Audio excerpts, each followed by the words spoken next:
আজকে আমরা আলোচনা করব হচ্ছে বাট্টা সংক্রান্ত লেনদেনগুলোকে কিভাবে আমরা দাবিদার প্রতি লিপিবদ্ধ করি বিক্রয়ের ক্ষেত্রে। দেখুন আমরা আগে আমাদেরকে যেটা জানতে হবে যে বাট্টা আসলে কি? বাট্টাকে ইংরেজিতে বলা হয় হচ্ছে ডিসকাউন্ট। এখন কিন্তু আপনারা অনেকেই বুঝে গেছেন। কারণ ডিসকাউন্টের সাথে কিন্তু আমরা সবাই কম বেশি পরিচিত। হয়তো বাট্টার সাথে আমরা অনেকেই পরিচিত না। বাট্টা শোনার পরে কি না কি? কিন্তু যখনই ডিসকাউন্ট শুনেছি আমরা কিন্তু সবাই বুঝে গেছি যে ডিসকাউন্ট আসলে ছাড় দেওয়া। আমরা যখনই কেনাকাটা করতে যাই আমরা কিন্তু দোকানদারকে বলি কিছু টাকা ছাড় দিবেন না? বা কিছু টাকা কম রাখবেন না। এই যে আমরা দোকানদারের কাছ থেকে কিছু টাকা কমাতে পারছি বা কমাতে সক্ষম হচ্ছি is called ডিসকাউন্ট বা বাট্টা। সো ডিসকাউন্ট বা এই বাট্টা কিন্তু ২ ধরনের হয়ে থাকে। একটা হচ্ছে ট্রেড ডিসকাউন্ট আর আরেকটা হচ্ছে ক্যাশ ডিসকাউন্ট বা সেটেলমেন্ট ডিসকাউন্ট। এখন ট্রেড ডিসকাউন্টকে আমরা বাংলায় বলি হচ্ছে কারবারি বাট্টা আর ক্যাশ ডিসকাউন্টকে আমরা বলি হচ্ছে নগদ বাট্টা। এখন এই ট্রেড ডিসকাউন্ট কিন্তু এক ধরনের হয়ে থাকে আর আমাদের নগদ বাট্টা বা যেটা আমাদের ক্যাশ ডিসকাউন্ট সেটা কিন্তু আরেক ধরনের হয়ে থাকে। ২ টার মধ্যে কিন্তু মানে ব্যাপক পার্থক্য রয়েছে। কিরকম পার্থক্য রয়েছে সেটা যদি একটু বুঝিয়ে বলি নিশ্চয়ই আপনারা বুঝবেন। ধরেন আপনি কোনো একটা দোকানে গেছেন কেনাকাটা করার জন্য। আপনি দোকানদারকে বলছেন যে, "ভাই এই শার্টটার দাম কত?" উনি বলল যে, "এই শার্টটার দাম হচ্ছে ৳১৫০০।" আপনি বললেন, "কিছু টাকা কম রাখবেন না?" "কিছু টাকা কম রাখেন।" উনি বলল, "আপনি কত দিবেন?" আপনি বললেন, ৳১২০০। ও বলল যে, "না ৳১২০০ হবে না ৳১৩০০।" আপনি বললেন, "১২০০ ই রাখেন।" না আপনি চলে আসতেছেন, ও বলল, "আচ্ছা নিয়ে যান।"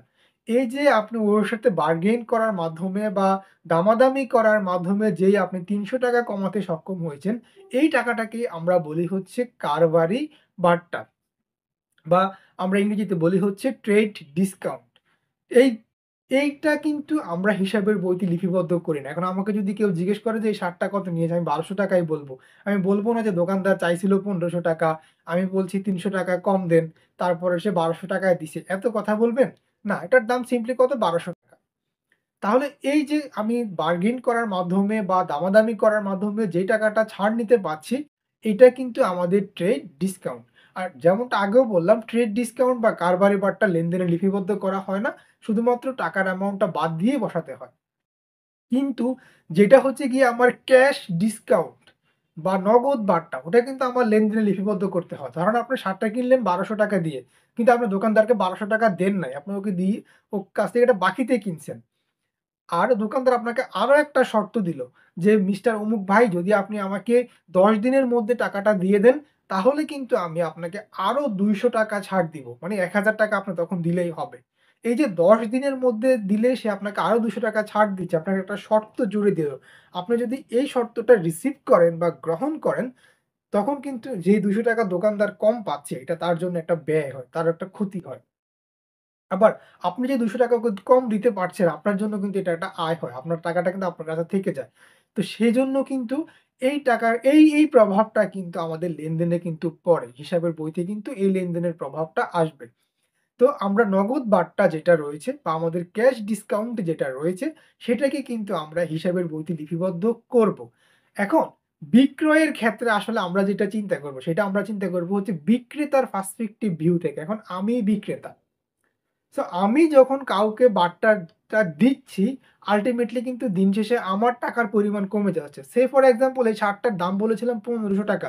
যদি আমি ৳১৫০০ ই পাইতাম, তো আমার টাকা বাড়তো।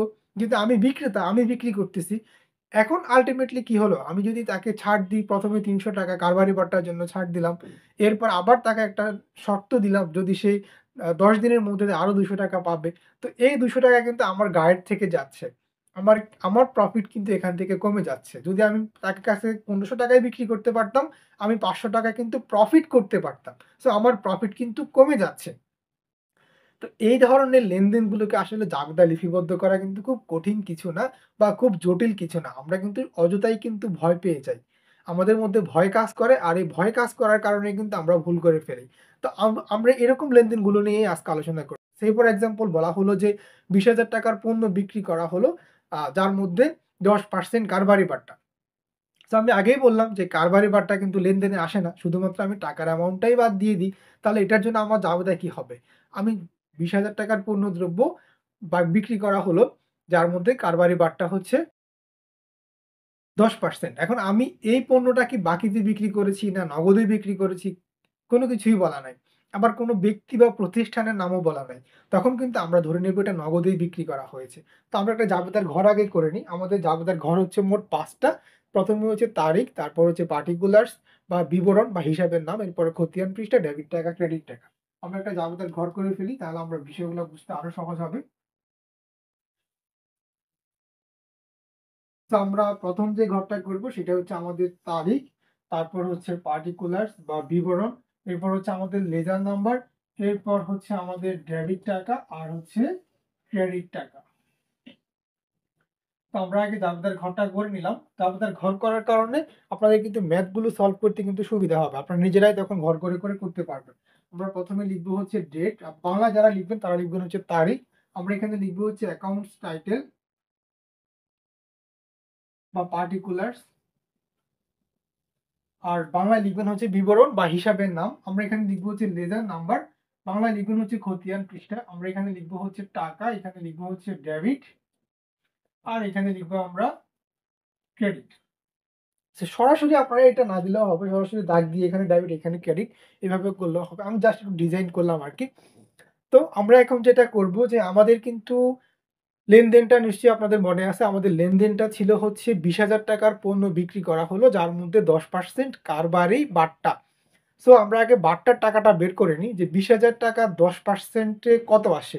এটা খুবই সিম্পল। আমি কিন্তু বোর্ডে না গিয়েও আমি বের করতে পারবো। কারণ ৳২০,০০০ 10% এবং ২০,০০০ থেকে একটা শূন্য কেটে দিব। যেহেতু ১০ এর সাথে একটা শূন্য আছে। তো ৳২০,০০০ 10% একটা শূন্য কেটে দিলে আর থাকে হচ্ছে ৳২,০০০। আর আপনারা যদি প্র্যাকটিক্যালি বের করতে চান ক্যালকুলেটরের মধ্যে ২০,০০০ ইন্টু ১০% দিবেন, চলে আসবে। আর খাতা কলমে যাদের ক্যালকুলেটর নাই আপনারা কিভাবে বের করতে পারেন খুব সহজে। আপনারা ১ম এই লিখবেন হচ্ছে ২০,০০০ ইন্টু আমরা লিখবো হচ্ছে যেহেতু ১০% আমরা এখানে লিখবো হচ্ছে ১০ আর আমরা নিচে দিব হচ্ছে ১০০। এবার এই শূন্য আর এই শূন্য কাটা, এখান থেকে একটা শূন্য, এখান থেকে একটা শূন্য কাটা, আর থাকে হচ্ছে ২,০০০। তো আমরা যে পণ্যটা ৳২০,০০০ বিক্রি করেছিলাম, সেই পণ্যটার জন্য আমরা ছাড় দিয়েছি ৳২,০০০। আল্টিমেটলি আমরা বিক্রি করেছি কত টাকা? ২০,০০০ থেকে ২,০০০ গেলে ৳১৮,০০০। ওই যে আপনাদের মনে থাকার কথা, শার্টের দাম কত? ৳১৫০০। কিছু টাকা কম রাখবেন না? ৳৩০০ কম দিই, ৳১২০০ রাখেন। আচ্ছা দেন। এই যে ৳৩০০ কম নিচে, আমার শার্টের দাম কত? ১৫০০ না ১২০০? ঠিক একইভাবে আমাদের ৳২০,০০০ পণ্য বিক্রি করা হলো ১০% কারবারি বাট্টা। ওই যে কারবারি বাট্টাটা কোনটা? আপনাদের নিশ্চয়ই মনে আছে, এতক্ষণে একবার মুখস্থ হয়ে যাওয়ারই কথা। যে দামাদামি করার মাধ্যমে বা বার্গেইন করার মাধ্যমে যে টাকাটা আমরা কমাই নিই, সেটাই হচ্ছে কিন্তু আমার কারবারি বাট্টা। তো এটা কিন্তু খুবই সিম্পল। আমরা এখন এটাকে ধরেন এটা হচ্ছে ২০২৫ মে ১ বা মে মাসের ১ তারিখ। আমরা ১ম এ লিখব হচ্ছে নগদ, নগদ হিসাব ডেবিট বা ইংলিশ মিডিয়ামে লিখবেন যারা তারা লিখবেন হচ্ছে ক্যাশ অ্যাকাউন্ট ডেবিট। কত টাকা? ৳১৮,০০০। এটাই হচ্ছে মূল বিষয়। এই ৳১৮,০০০ টাই কিন্তু অনেকেই বুঝবেন না। ৳২০,০০০ বসায় দিবেন। এখানে ১৮,০০০ কেন? আপনার কাছে সেই প্রোডাক্টের দাম চেয়েছিল ৳২০,০০০, তারপরে বলল কিছু টাকা কম রাখেন। আপনি বললেন ঠিক আছে ১০% কম দেন। এই যে সে বার্গেইন করার মাধ্যমে ১০% কমালো বা দামাদামি করার মাধ্যমে ১০% কমালো, এটাই হচ্ছে কারবারি বাট্টা। আর কারবারি বাট্টা কিন্তু লেনদেনে আসে না। শুধুমাত্র টাকাটাই বাদ দিয়ে দিতে হয়। সো আমরা কিন্তু কি করলাম? আমরা কিন্তু ২০,০০০ থেকে যে ৳২,০০০ তাকে ছাড় দিয়েছি সেটা বাদ দিয়ে আমরা ৳১৮,০০০ এখন এই পণ্যের দাম লিখব। সো আমরা তার কাছ থেকে নগদে পেলাম হচ্ছে ৳১৮,০০০। আর এখানে আমরা লিখব হচ্ছে বিক্রয় হিসাব ক্রেডিট ৳১৮,০০০। এভাবে করেই কিন্তু আমরা জাবেদার ঘরে লেনদেনগুলোকে লিপিবদ্ধ করব। যারা ইংলিশ মিডিয়ামে পড়েন আপনারা লিখবেন হচ্ছে সেলস। বাট্টা সংক্রান্ত লেনদেনগুলোকে কিন্তু জাবেদার বইতে লিপিবদ্ধ করতে পারে। আর যেমনটা আগেও বললাম, যদি নগদ বাট্টা হয়ে থাকে তখন কিন্তু আমাদের এখানে আসবে। আর কারবারি বাট্টা হলে কিন্তু আমাদের লেনদেনে লিপিবদ্ধ করতে হবে না। শুধুমাত্র আমরা টাকাটা বাদ দিয়ে বসাবো। এখন কথা হচ্ছে নগদ বাট্টা যদি বলতো, দেখুন নগদ বাট্টা যদি হয় এটা বিক্রেতার জন্য হচ্ছে ব্যয়বাচক হিসাব। তো সেজন্য আমরা কিন্তু এখানে কিন্তু নগদ বাট্টার জন্য কিন্তু যে কাজটা করি, সেটা হচ্ছে কিন্তু আমাদের বাট্টাটাকে আমরা তখন ডেবিট করি। ধরেন আপনি যত টাকা ছাড় দিয়েছেন তত টাকা করি একটা লেনদেন যে ৳২০,০০০ র পণ্য বিক্রি করা হলো, যার মধ্যে কারবারি বাট্টা হচ্ছে ১০% আর নগদ বাট্টা হচ্ছে ৳১,০০০। এখন তাহলে আমরা এটাকে কিভাবে করব? ধরেন আমাদের তো আমরা একটু আগেই দেখলাম যে ৳২০,০০০ র ১০% হচ্ছে ৳২,০০০। সো আমাদের ওকে ৳২,০০০ ১ম এ ছাড় দিলাম। তারপরে আরো ৳১,০০০ আমরা ওকে ছাড় দিলাম। এই ক্ষেত্রে আমাদের জাবেদাটা কিন্তু খুবই সহজ। আমাদের ১ম জাবেদা হবে ক্যাশ ডেবিট বা নগদ ডেবিট, নগদ হিসাব ডেবিট কত টাকা? আমাদের পণ্যের দাম হচ্ছে ৳২০,০০০ আর ৳২,০০০ আমরা ছাড় দিয়েছি। মানে ৳১৮,০০০। এরপরে আরো ৳১,০০০ ছাড় দিয়েছি। তো আমরা নগদে কত টাকা রিসিভ করছি তাহলে? ৳১৮,০০০ থেকে, তো ১৮,০০০ থেকে আরো ১,০০০ গেলে থাকে ১৭,০০০। তার মানে আমরা নগদে রিসিভ করেছিলাম ৳১৭,০০০। তাহলে আমাদের নগদান হিসাব ডেবিট ৳১৭,০০০। আর আমাদের বিক্রয় বার্তা অথবা শুধু বার্তা লিখলেও হবে। নগদ বার্তা ডেবিট ৳১,০০০। আর আমাদের বিক্রয় হিসাব ক্রেডিট ৳১৮,০০০। তো এভাবে করে এরপর ব্যাখ্যা দিতে হবে। অবশ্যই ব্যাখ্যা না দিলে নাম্বার পাবেন না। এভাবে করেই আমরা লেনদেনগুলোকে লিপিবদ্ধ করতে পারি। যারা ইংলিশ মিডিয়ামে পড়েন আপনারা লিখবেন হচ্ছে ক্যাশ ডেবিট, ডিসকাউন্ট ডেবিট বা সেলস ডিসকাউন্ট ডেবিট আর হচ্ছে সেলস ক্রেডিট। এভাবে করেই আমরা এগুলাকে খুব সহজে কিন্তু লিপিবদ্ধ করতে পারি। কিন্তু এখন প্রশ্ন হচ্ছে যদি এটার সাথে তারা এটা জুড়ে দেয় যে হচ্ছে গিয়ে আমাদের ভ্যাট রয়েছে 15%, তাহলে আমরা এখন ভ্যাটের জাবেদাগুলোকে আমরা কিভাবে লিপিবদ্ধ করব? এটা কিন্তু খুব জটিল কিছু না। এটাও হচ্ছে গিয়ে অনেকটা হচ্ছে গিয়ে থিংকিং এর বিষয়। যদি আপনি খুব সহজে বুঝে ফেলেন তাহলে কিন্তু আপনি এটাকে লিপিবদ্ধ করতে পারবেন। যেমন আমাদের ভ্যাট হচ্ছে 15%। এখন ভ্যাট কিন্তু ২ ধরনের হয়। একটা হচ্ছে ভ্যাট ইনক্লুডেড থাকে বা ভ্যাট সহ থাকে। আরেকটা হচ্ছে ভ্যাট এক্সক্লুডেড থাকে। ভ্যাট বাইরে থাকে বা আলাদা থাকে। পরবর্তীতে এটার সাথে ভ্যাট যোগ করতে হয়। তাহলে এটার ক্যালকুলেশনটা আমরা কিভাবে করব এর পরের ভিডিওতে আমরা সেটাই শিখব।